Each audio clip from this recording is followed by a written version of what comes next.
Hey cuties, welcome or welcome back to my channel. Hi, I'm Khushi Chaurasia and I am a physiotherapy third year student from VSPM's College of Physiotherapy. And title dekh hi liya, this video is about the most asked questions about physiotherapy. So physiotherapy के बारे में ना ज़्यादा knowledge, I don't know why, but अभी तक India में ज़्यादा लोगों को पता नहीं है. I am getting messages कि कैसे एडमिशन लेना है, क्या है, और बहुत डाउट्स है. मोस्ट जितने भी क्वेरीज मुझे समझे कि लोगों को नहीं समझ रही है, जितना भी पता चला, I am trying to tell you guys. So if you are interested, keep on. What is physiotherapy? Let's start with that. Okay, so 4 साल की डिग्री होती है, 6 मंथ, उसके बाद इंटर्नशिप कंपलसरी रहती है, दैट इज़ 4.5 ईयर लगते हैं आपको कॉलेज में. It is basically a rehabilitative medicine. Okay, सबसे सिंपल वर्ड्स में. द नेक्स्ट थिंग इज मैं एडमिशन कैसे लेते हैं, राइट? तो मोस्टली मतलब जैसे मैं VSPM की हूँ तो मैंने नीट UG एग्ज़ाम से एडमिशन लिया है. बट बहुत सारे कॉलेजेस में उनके अपने अपने एंट्रेंस एग्ज़ाम्स होते हैं, बट नीट UG दे सकते हैं आप, और उसमें भी बहुत कॉलेजेस में आपको एडमिशन मिल जाएगा. नॉर्मली GMCs महाराष्ट्र की तो मिल जाता है आपको नीट UG से admission. I am talking about Maharashtra because मेरे को महाराष्ट्र का ज़्यादा आइडिया है.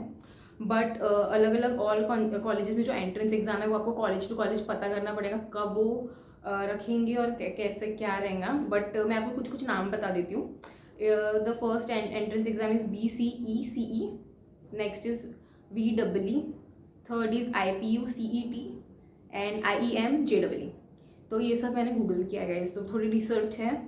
तो आप भी हर कॉलेज, जो आपको कॉलेज में जाना है, पता करो थोड़ा कि नीट से होगा एडमिशन या फिर आपको उनका एंट्रेंस एग्जाम देना पड़ेगा. सो वो आपको पता करना पड़ेगा. The next thing is cut off. तो नीट में जितना कट ऑफ है वो हर साल चेंज होता है फिजियोथेरेपी के लिए. 2020 में आई गॉट 343 मार्क्स. मेरा फर्स्ट राउंड में एडमिशन हुआ था VSPM's कॉलेज ऑफ फिजियोथेरेपी में. 343, it is a semi government college. But मुझे ऐसा उम्मीद थी कि शायद मुझे गवर्नमेंट कॉलेज मिल जाए, कोई GMC मिल जाए, but it was not possible. नहीं हुआ, 4 राउंड में भी नहीं हुआ मेरा उस कॉलेज में. सो गवर्नमेंट कॉलेज में 450 प्लस लगते ही है आपको मार्क्स. अब वो हर ईयर चेंज होता रहता है, you have to again check it. And private colleges में 250 और लगते हैं. 200 भी कई कई कॉलेज में रहता है, तो वो आप चेक कर सकते हैं. 200 है तो फिर आपका शायद मैनेजमेंट कोटा में होगा, जिसमें आपको एक्स्ट्रा पैसे लगते हैं. एंड 250 प्लस आपको कॉलेज टू कॉलेज डिफर करेगा. The next thing is fees. तो अभी फिजियोथेरेपी की फ़ीस होती है जो गवर्नमेंट की होती है वो कंपैरेटिवली बहुत लो होती है प्राइवेट से. प्राइवेट कॉलेजेस आपको बहुत कॉस्टली पड़ेंगे कोई भी मेडिकल फील्ड में, but physiotherapy comparatively MBBS to dental सस्ता पड़ेगा. पर फिर भी आपको ईयरली 1 लाख to 5 लाख के बीच में कॉलेज टू कॉलेज डिफर कर सकता है प्राइवेट कॉलेज में. एंड गवर्नमेंट कॉलेज में वही बहुत कम प्राइस में हो जाएगा गाइज. इनफैक्ट उनका आपको हॉस्टल में सब ज़्यादा सस्ता पड़ता है. So try to score good marks in NEET और in any entrance exam, so आपको ये सब चीज़ों में पैसा बचे. The next question, basic question रहता है कि सब्जेक्ट्स क्या क्या रहते हैं BPTH के, राइट? फिजियोथेरेपी के क्या क्या सब्जेक्ट्स रहते हैं, क्या रहता है, पढ़ते क्या है ये लोग? 4 साल की पढ़ाई होती है and you have to study physiotherapy के सब्जेक्ट्स प्लस MBBS के सब्जेक्ट्स. सो MBBS में आपको सिर्फ MBBS के सब्जेक्ट्स पढ़ना पड़ेगा, बट बाकी सब में डेंटल, BAMS एंड एवरीथिंग आपको उस फील्ड के सब्जेक्ट प्लस MBBS के सब्जेक्ट्स पढ़ना पड़ेगा, because you should have a basic knowledge. At the end you are a doctor. After this degree you will be called doctor, so you should know everything, right? तो हर एक चीज़ रहती है 4 साल में. एनाटमी रहेंगी, बायोकेमिस्ट्री रहेगा, सर्जरी रहेंगी, मेडिसिन रहेंगी, फार्मेकोलॉजी रहेंगी, एवरी सिंगल सब्जेक्ट, गायनेकोलॉजी रहेंगी, सब चीज़ रहता है. सो इंटर्नशिप 6 मंथ्स की रहती है. MBBS वालों को 12 मंथ्स की इंटर्नशिप रहती है. फिजियोथेरेपी में आपका कंपलसरी जो कॉलेज की से इंटर्नशिप रहता है वो 6 मंथ्स का रहता है. The next thing question is physiotherapy के बाद क्या कर सकते हैं. ये बहुत लोगों की क्वेश्चन है कि उसके आगे क्या स्कोप है, क्या कर सकते हैं. तो आप सबसे पहले उसमें मास्टर्स कर सकते हैं, that is MPT, masters in physiotherapy. MBA कर सकते हैं आप in health care management, MPT. Sports कर सकते हैं, दैट इज़ MSPT. मास्टर्स में भी बहुत सारे फील्ड्स होते हैं, तो आप उसमें बहुत ऑप्शंस है, जिसमें आपका इंटरेस्ट है आप उसमें भी जा सकते हैं. The fields are orthopaedic, paediatric, neurology, cardiovascular, geriatric, and oncology specialist, electrophysiological clinical specialist, sports, बहुत ऑप्शन है, तो you can choose from there, उसमें स्पेशलिटी कर सकते हो। MPT करने के लिए भी आपको फिर एक एंट्रेंस एग्ज़ाम देनी पड़ती है, जो एंट्रेंस एग्ज़ाम्स है NEET, PG, DSAT, IPU, CET, VEE, MHE, OET and MET। MPT भी होता है 2 साल का, तो इन टोटल अगर आपने फिजियोथेरेपी प्लस ये किया तो 6 साल की पढ़ाई होती है। एंड MPT में आपको स्टाइपेंड भी मिलता है कुछ कॉलेजेस में और कुछ कॉलेजेस में नहीं मिलता है, so that differs. And BPTH में आपका स्टाइपेंड इतना रहता नहीं कि जो एकदम बोल रहे हैं वो, it's just for your practice, so just yeah, stipend does not matter in that because it's your practice। 6 month आपको पूरे जान लगा के प्रैक्टिस करने मिलता है कि आप अच्छे से प्रैक्टिस कर लो, तो जब आप वर्ल्ड में एज अ डॉक्टर एंटर करो, so you should know what the hell you are doing. So yeah now scope के बारे में ना बहुत चर्चा करती है गाइस, मैं बता रही हूँ। मतलब सबसे पहला वही रहता है कि क्या है स्कोप। जब मैंने ली थी तब सब बोल रहे थे फ्यूचर में स्कोप बढ़ेगा एंड ऑल लाइक दैट, बाहर अब्रॉड में बहुत scope and things like that. अब अभी भी बात होती है, ज़्यादा लोगों को कुछ आइडिया नहीं रहता, but I am telling you, हर एक हॉस्पिटल में फिजियोथेरेपिस्ट लगते ही है।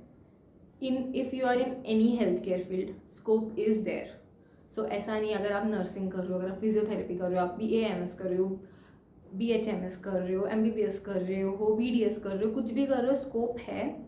एंड हर एक डॉक्टर का अलग अलग स्कोप रहेगा, बट ऐसा नहीं कि कुछ वैल्यू कम हो जाती है। फिजियोथेरेपी का एक अलग वैल्यू जो कोई MBBS नहीं कर सकता, तो स्कोप 110% है।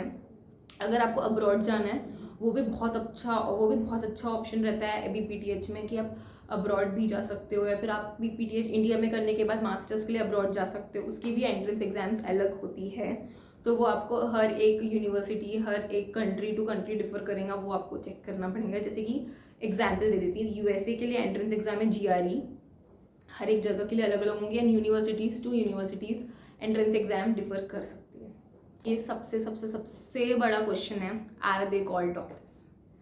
मतलब थोड़े समय, 1 साल पहले की बात है कि कब की बात है, मैंने मेरा व्लॉग डाली थी कुछ, एंड उसमें भी एक कमेंट था कि फिजियोथेरेपिस्ट डॉक्टर होते हैं क्या, ऐसा समथिंग लाइक दैट। ये चीज़ ना बहुत बहुत बहुत चर्चे में रहती है कि are physiotherapists called doctors. So yes, let me clear you, अगर आप फिजियोथेरेपी एज अ स्टडी करोगे, you are called doctor at the end of your degree. मतलब आपकी 4.5 साल की पढ़ाई के बाद जब आपकी डिग्री आती है, you are called doctor. I am just waiting for the day they will call doctor Khushi Chaurasia. Oh my God. So yeah they are called doctors. So please इतना डाउट में मत रहो, और किसी को आपको बोलने मत लगाओ कि physiotherapist are not called doctors. If you are doing physiotherapy, और if you are thinking to do physiotherapy or anything like that, you can debate on this. Okay, they are called doctors, we will be called doctors, our seniors are called doctors, our teachers are called doctors. So yeah, they are called doctors, so please don't debate on this.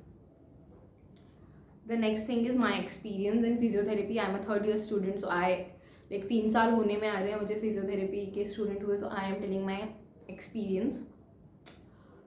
It's a great experience, I am telling you. जब मैं enter की थी physiotherapy में, मुझे इतना idea नहीं था कि इसका स्कोप कितना है, इसका इंपॉर्टेंस कितना है, बट जैसे जैसे मैं पढ़ते जा रही हूँ, हर साल बढ़ते जा रहा है, and I am seeing patients in my OPD, in ICU, in wards की जिसको फिजियोथेरेपी की ज़रूरत है। I know that the scope is very high, like the need of physiotherapist are very good and high. I am very very grateful that I'm studying physiotherapy. So yeah, my experience is great. College to college differ करेंगे ऐसा नहीं है, I am telling you. At the end वो self study रहती है, practicals काम आते हैं जो आपको कॉलेज में सिखाए जाएंगे। पढ़ाते हैं कॉलेज वाले, but self study is very very very important. Practical knowledge it's like the key to be a good doctor और फिजियोथेरेपिस्ट। सो प्रैक्टिकल नॉलेज आपको आपके OPD जाके मिलेगा, आपके कॉलेज जाके मिलेगा। So the experience, touch wood, it's very very very great, that is it. इतने ही क्वेश्चंस है अभी मेरे पास, मैं आंसर्स ज़्यादा से ज़्यादा दे पाई, जितने ज़्यादा डाउट्स थे। ये बेसिक चीज़ें जो मेरे को सबसे ज़्यादा लोगों के डाउट्स थे वो मैंने क्लियर करी। और भी कोई डाउट्स हो, कुछ भी हो, please let me know in comment section, I will make another video about it. If you like it, please do like, comment, share and subscribe to my channel. I hope कि ये video informative थी, And yeah, that is it. Thank you so much for watching. Subscribe.